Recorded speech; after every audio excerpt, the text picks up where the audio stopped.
ماہ رمضان المبارک کے فضائل۔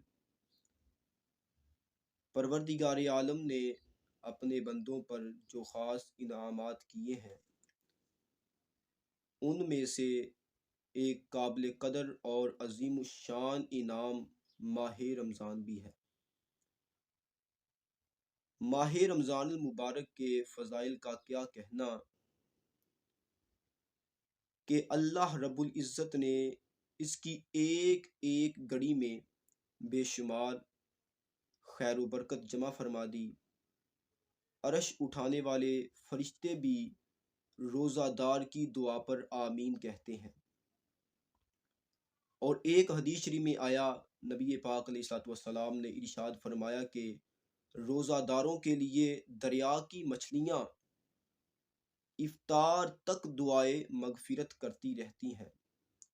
اسلام میں عبادت دو طرح کی ہے، ایک ظاہری عبادت جیسے نماز اور جہاد، حج وغیرہ، اور ایک باطنی عبادت ہے جیسے روزہ، نیک نیتی اور پاکیزہ خیالی وغیرہ۔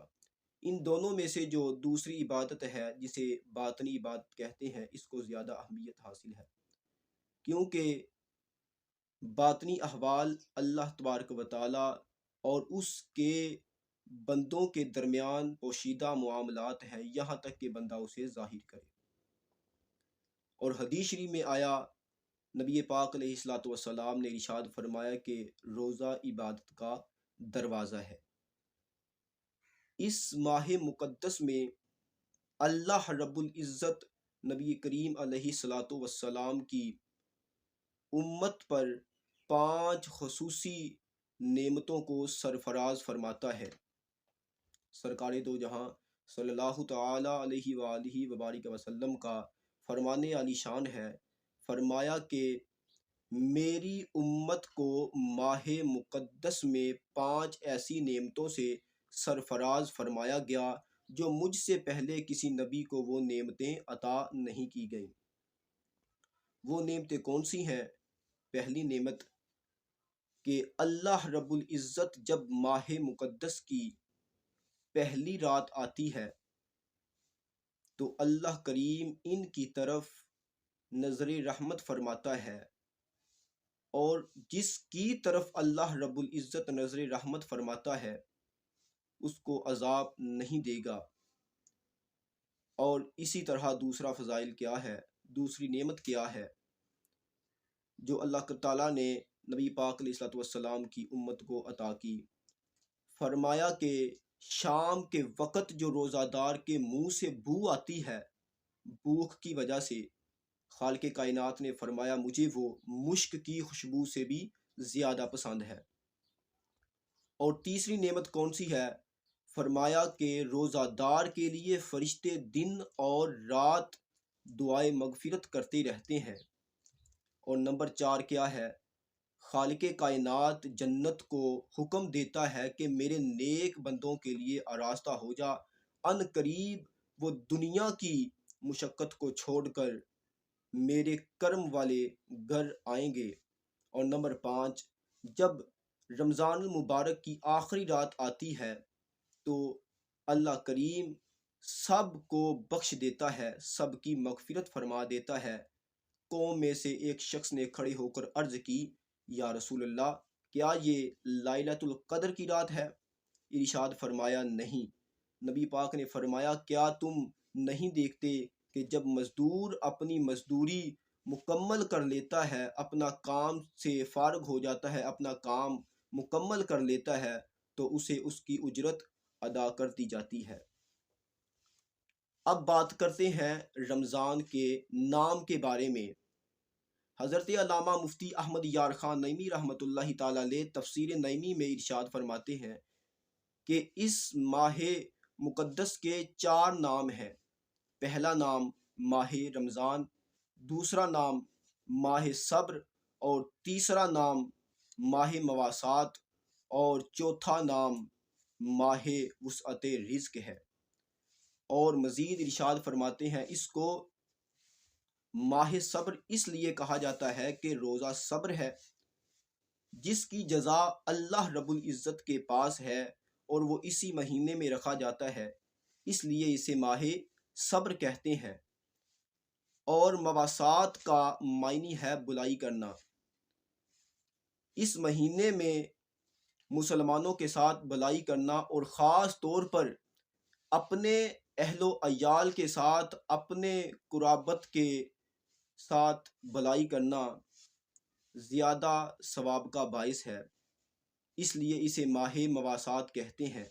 اور اس کو ماہ وسعت رزق کس وجہ سے کہتے ہیں؟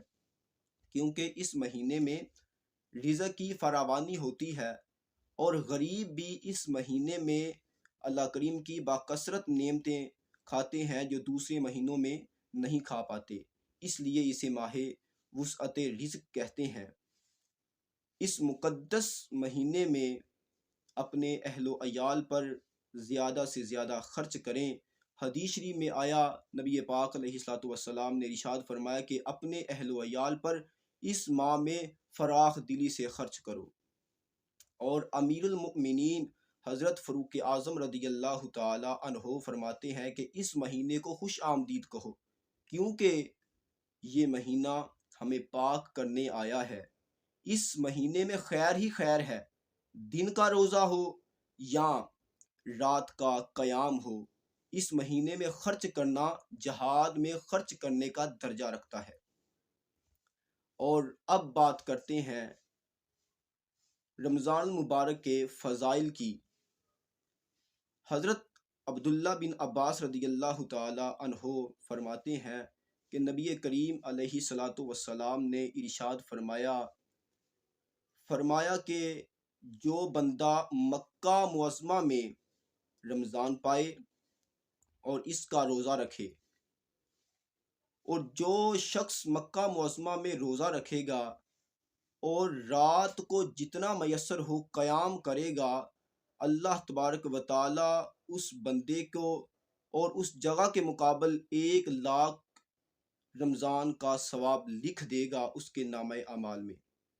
اور ہر روز ایک غلام آزاد کرنے کا ثواب، اور ہر رات ایک غلام آزاد کرنے کا ثواب، اور ہر روز جہاد میں گھوڑے پر سواری کرنے کا ثواب، اور دن اور رات میں اس کے نامہ اعمال میں نیکیاں لکھ دی جاتی ہیں۔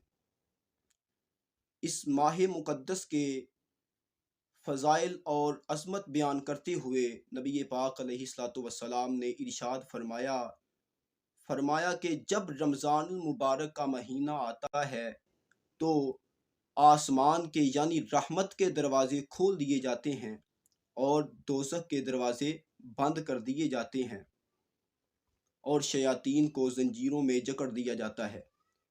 اور بخاری شریف میں حدیث پاک ہے، نبی پاک علیہ الصلوۃ والسلام نے ارشاد فرمایا کہ جب ماہ رمضان آتا ہے تو رحمت کے دروازے کھول دیے جاتے ہیں۔ اس میں کوئی شک نہیں کہ اس مہینے میں اللہ رب العزت کی رحمتوں کی موسلا دار بارشیں ہوتی ہیں اور مومنوں کی دعائیں قبول ہوتی ہیں۔ عزیزان گرامی قدر، ماہ رمضان المبارک کے بہت سے فضائل ہیں، بہت سی برکتیں ہیں، لیکن عقل مندوں کے لیے اشارہ ہی کافی ہے۔ بس کوشش کیجئے کہ اس ماہ مقدس کی بابرکت ساعتوں سے خوب فائدہ اٹھائیں اور اپنے نامہ اعمال کو وزنی بنائیں۔ اللہ کریم کی بارگاہ میں دعا ہے کہ اللہ کریم ہمیں عمل کی توفیق عطا فرمائے۔ وما علینا الا البلاغ المبین۔